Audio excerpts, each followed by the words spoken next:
Turning to a traffic alert out of the Fox Cities, heavy equipment recovery operations will get underway tomorrow in the areas that you see highlighted.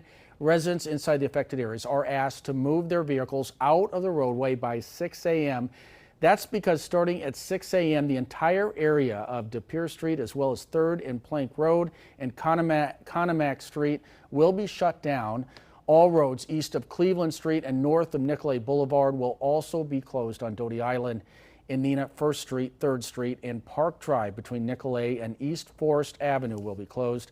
And in Fox Crossing, several roads will be closed. That includes Lakeshore Drive at Old Midway Road, Fatima Street between Midway and Airport Roads, Green Street and Terrace Avenue from Fatima to Mission Street, as well as Palisades Drive from George Street.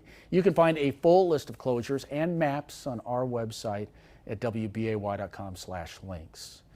Meanwhile, starting today, the Volunteer Fox Cities Reception Center will transition from large-scale public volunteer operations to supporting specialized volunteer assignments. They are asking people not to report to the Volunteer Reception Center tomorrow.